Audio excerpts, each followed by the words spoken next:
Yeah, he's going to start doing like that in a minute. But that's when it really starts paying off for you. Because it's not helping you until it starts hurting you.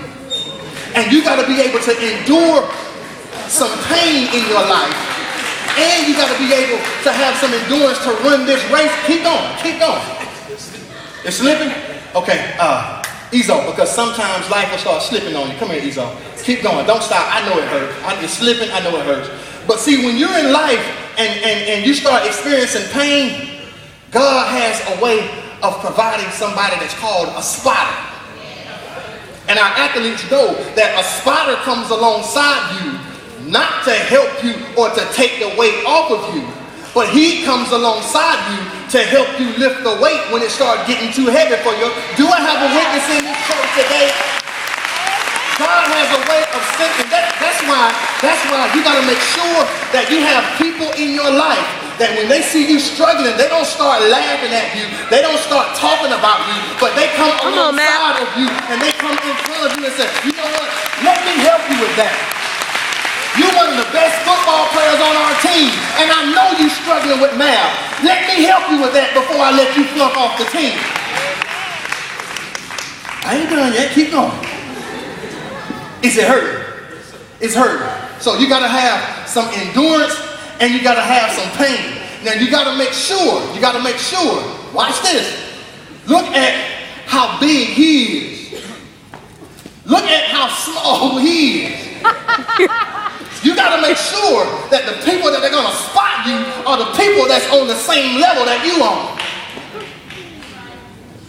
Why would you surround yourself with folk that ain't trying to go nowhere in life?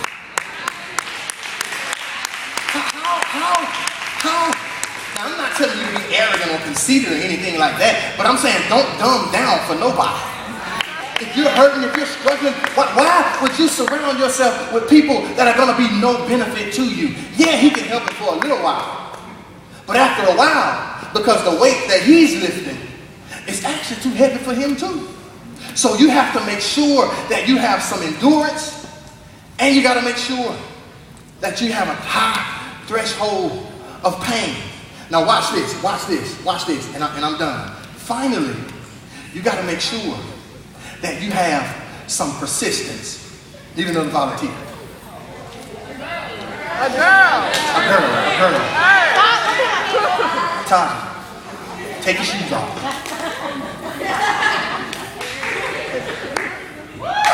You got to make sure that you have some persistence. Right here.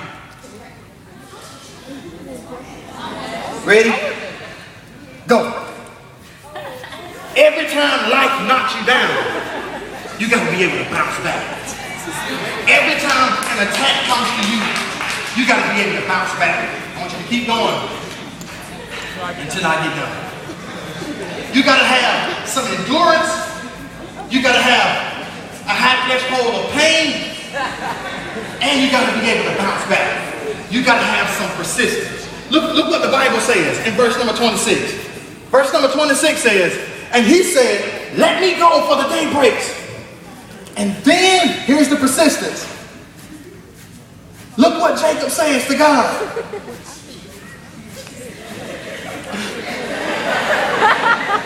He says, I ain't gonna let you go until you bless me.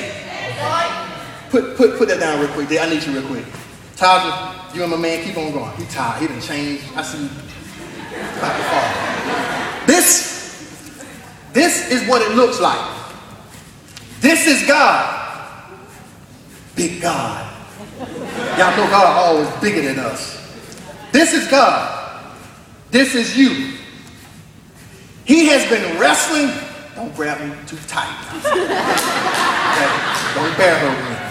He has been wrestling with God. Dude, I said not too tight. Wrestling with God all day, all night. They wrestling.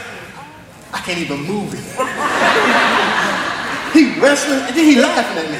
He wrestling with God. And then God says, okay, partner, you good. You got heart, young boy. You got heart. I know you got heart. You've been wrestling with me. Won't nobody even take the time to wrestle with me. God says, but I got to get back to the crib. I got to go. You got heart, young man. You good. And he looks at God and says, no.